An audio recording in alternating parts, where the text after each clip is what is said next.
I told you they'd find me. We have to move now. Listen, are you there? We don't have much time.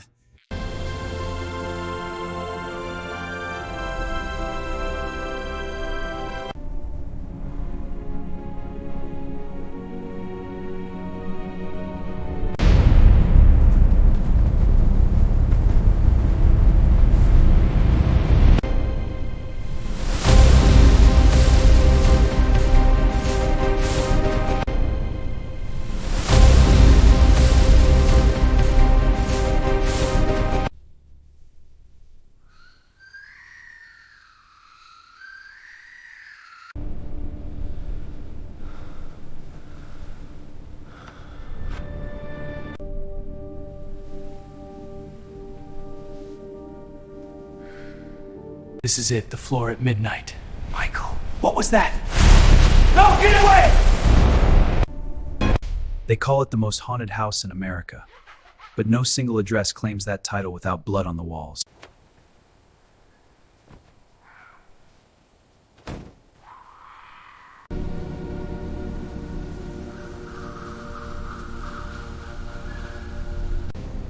This is our home now.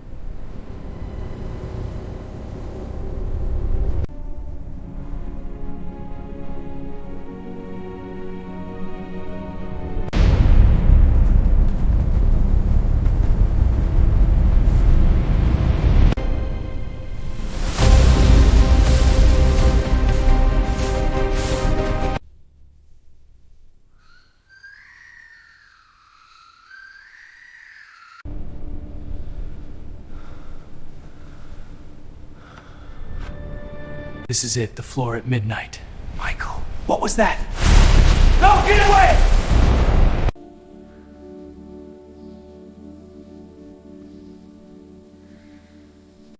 Where are we? I don't know, it's so dark. Did you hear that? Whispers, we have to go.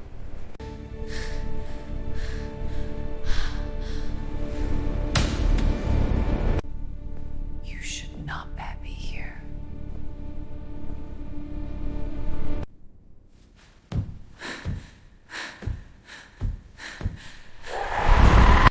Let's go deeper. Yeah, this way.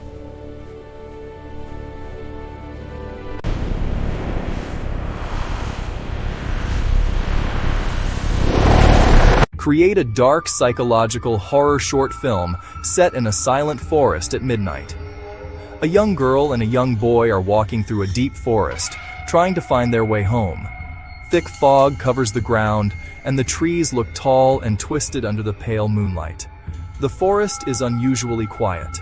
No birds, no insects. The girl suddenly stops. She feels like someone is watching them. The boy hears a soft whisper carried by the wind. When he turns around, the trees seem closer than before. They find an old wooden cabin hidden between the trees. The door slowly opens by itself with a creaking sound. Inside, dust floats in the air. An old chair rocks gently, even though no one is there. The flashlight flickers. Shadows on the wall move strangely, not matching their bodies. A tall, dark silhouette appears far away between the trees, standing still, watching. The whisper grows louder. "You don't belong here." The screen glitches slightly. The fog thickens. Suddenly, everything becomes silent. Final scene. Morning light appears. The forest looks normal again, but only the girl walks out. She slowly turns to the camera and whispers, He never left. I can't keep pretending everything's fine. This whole situation is just eating me up inside. It's your sister!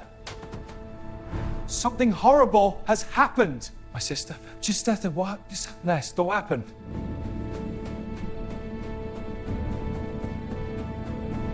Just go, now!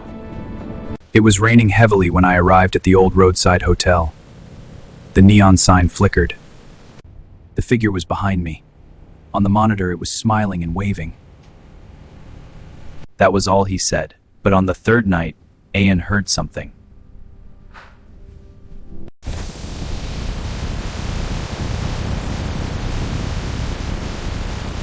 It was raining heavily when I arrived at the old roadside hotel. The neon sign flickered. Inside, the lobby smelled like dust and old wood. Room 207. His eyes followed me all the way to the staircase. The first strange thing: footsteps, slow, careful footsteps in the hallway. No one was there.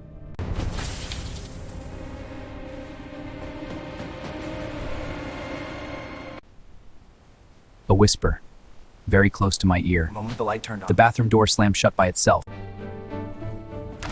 The receptionist was gone. Mysterious death in room 207.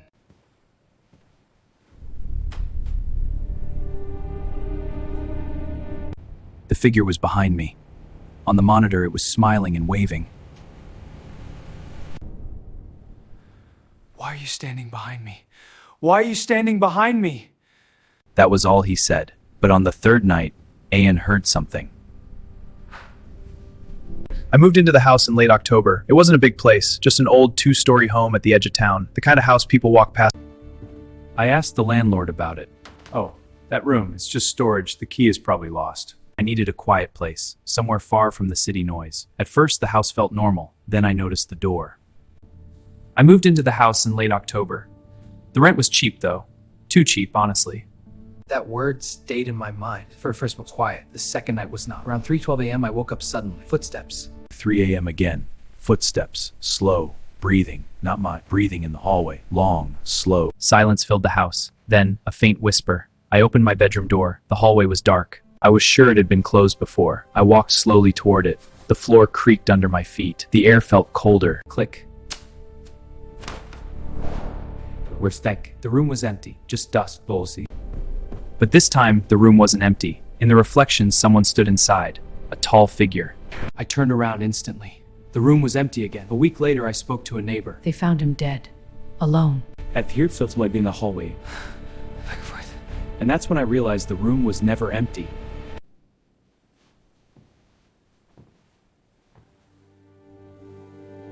The first night I moved into that house, everything seemed normal. The neighbors told me the house had been empty for many years, but I didn't believe in scary stories. I actually liked the silence. I thought the quiet forest around the house would help me sleep better. But that night, everything changed.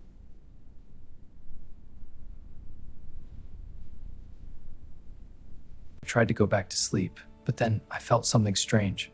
I felt like someone was watching my eyes, and my heart began to race. At the end of my bed, there was a dark figure standing there. It didn't move, it didn't speak, it just stood there silently. But the figure was still there. The entire room suddenly felt colder. Then the dark figure started walking toward me. Another step. I could hear a faint sound, like someone breathing in the darkness. As it came closer to the bed, I noticed something terrifying. You are sleeping in my bed. Morning sunlight came through the window. I tried to convince myself it was just a nightmare. But when I got out of bed, I saw something that made my blood freeze. The footprints started exactly where the figure had been standing during the night, and they led directly to my bed. Looks like it's getting closer every night. And I'm afraid that one night, when I opened my eyes, Looks like it's getting closer every night. And I'm afraid that one night, it will be standing right in front of my face. he felt compelled to follow the lights deeper into the unknown. The whispers grew louder, but their source remained a mystery.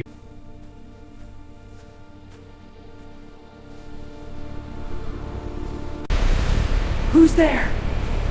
There's no place there! It's calling my name! Help me! In the heart of the village, they say no one dares enter the old house after midnight. Do not enter. Is someone there?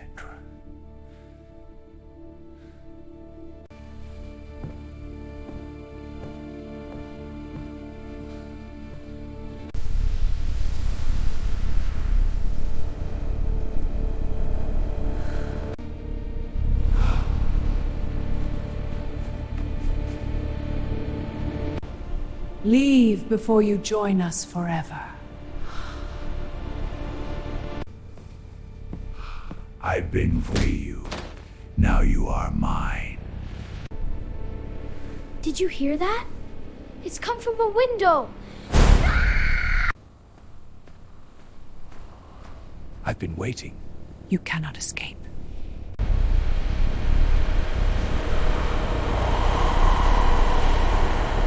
It was a dark and silent night, but the villagers always warned them about one thing: sometimes visits that house at midnight.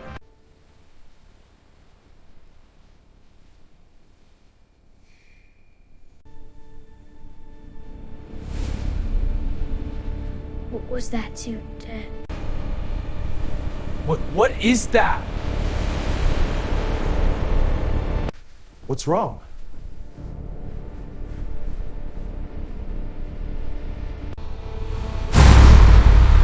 Tonight I'll inside. Children, because you belong to my world.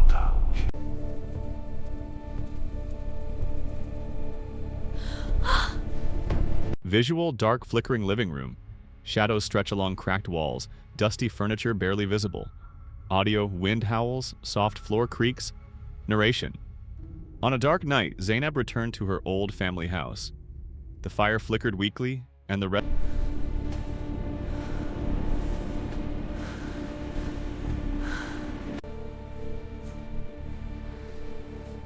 Especially when they die with betrayal in their hearts.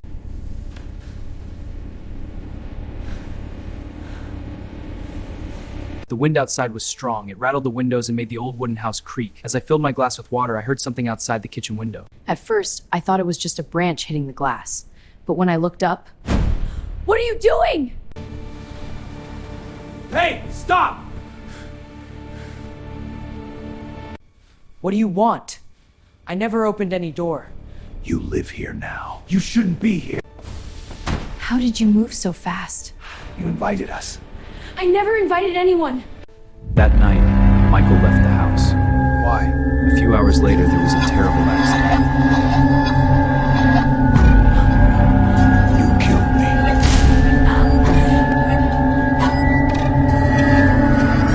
Especially when they die with betrayal in their hearts.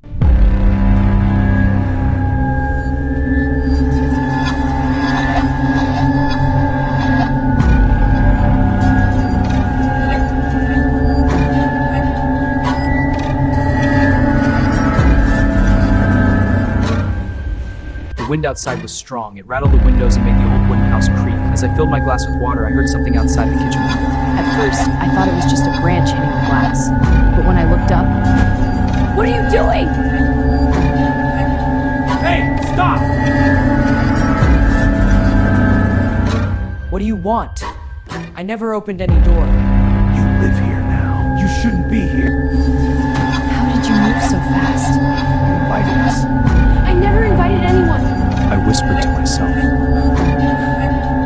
here now. I whispered to myself. We live here now.